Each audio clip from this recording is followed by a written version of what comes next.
बहुत इम्पोर्टेंट है।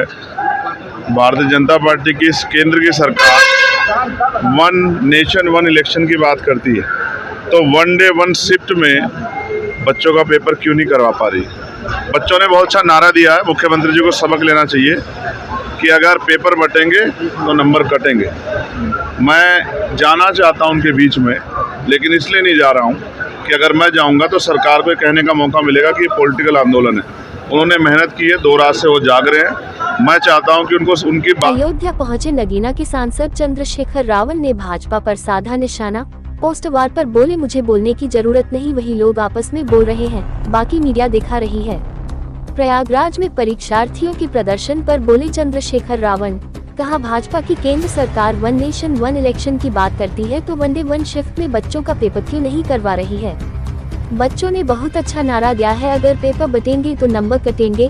मैं चाहता हूं सरकार बच्चों की बात माने। बच्चे बैठे हैं, बच्चियां बैठी हैं, नौजवान बैठे हैं, देश का भविष्य बैठा है। सरकार को उनकी चिंता करनी चाहिए।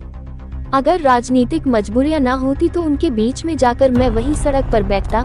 मैं उनको विश्वास दिलाता, जहां नेता वोट चाहते हैं वहीं कुछ लोग ऐसे भी हैं कि उनकी समस्याओं का हल हो। मैं बच्चों के साथ खड़ा हूं। मैं सरकार से मांग करता हूं उनकी मांग को माने और एक ही शिफ्ट में परीक्षा कराए। पेपर लीक होता है, बच्चों के भविष्य का सवाल है। देश में प्रदेश में बच्चों के भविष्य के साथ खिलवाड़ नहीं किया जा सकता, इसलिए मैं सरकार से मांग करता हूं राजनीति से ऊपर उठकर उनकी मांग को माने, उन बच्चों की मदद करें, वह देश का भविष्य है।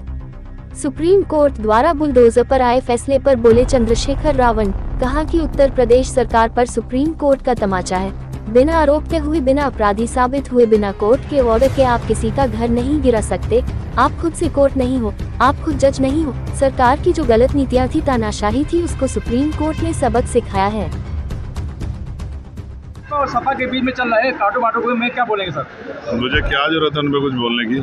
जी, वो तो आपस में खुद बोल रहे हैं ना, बाकी आप लोग चला तो रहे उनकी बातों को। सर जिस तरह से बात किया जाए तो प्रयागराज में जिस तरह से प्रदर्शन चल रहा है छात्रों का, क्या कहेंगे उस पर? बहुत इम्पोर्टेंट है।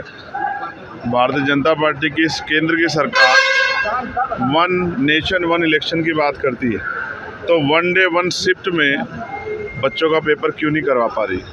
बच्चों ने बहुत अच्छा नारा दिया है, मुख्यमंत्री जी को सबक लेना चाहिए कि अगर पेपर बटेंगे तो नंबर कटेंगे।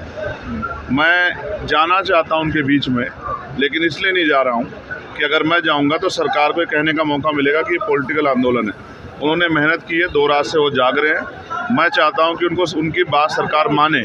हमारी बच्चियां बैठी हुई हैं, हमारी बहनें बैठी हुई हैं, देश का भविष्य बैठा हुआ है नौजवान।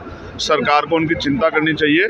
अगर राजनीतिक मजबूरियां ना होती कि उनके आंदोलन पे कोई सवाल ना खड़ा हो, तो मैं उनके बीच में जाके वहीं सड़क पर बैठता और उनको ये विश्वास दिलाता कि जहाँ नेता सिर्फ उनसे वोट चाहते हैं, वहाँ कुछ लोग ऐसे भी हैं जो चाहते हैं कि उनकी समस्याओं का हल हो। मैं बच्चों के साथ खड़ा हूँ और मैं सरकार से मांग करता हूँ उनकी मांग को माने और एक ही शिफ्ट में ये पेपर कराएं। आप देखो 41 जिलों में करा रहे हो, तो क्या बाकी 34 जिलों में आप मानते हो कि पेपर हो ही नहीं सकता?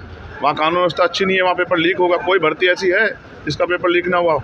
युवाओं के भविष्य का सवाल है और देश के प्रदेश के बीच में खिलवाड़ नहीं की जा सकती। इसलिए मैं सरकार से मांग करूंगा कि राजनीति से ऊपर उठकर उनकी मांग को माने और उन बच्चों की मदद करे, वो देश का भविष्य है। सुप्रीम कोर्ट ने जिस बात किया, सुप्रीम कोर्ट ने आज बुलडोजर की प्रक्रिया सुप्रीम कोर्ट ये भारतीय जनता पार्टी की उत्तर प्रदेश की सरकार को जोरदार तमाचा है कि बिना आरोप तय हुए, बिना अपराधी साबित हुए, बिना कोर्ट के ऑर्डर के आप किसी का घर नहीं गिरा सकते हो। आप खुद से कोर्ट नहीं हो, आप खुद से जज नहीं हो।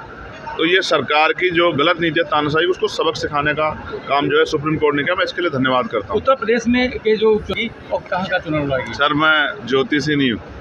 मैं मेहनत करते हैं, हमारे लोग बहुत मेहनत करते हैं, ईमानदारी से मेहनत करते हैं और जन समस्याओं के लिए लगातार खड़े रहते हैं। इसके लिए हमें मुकदमे भी झेलने पड़ते हैं, गोलियां भी खानी पड़ती है, लाठियां भी खानी पड़ती है।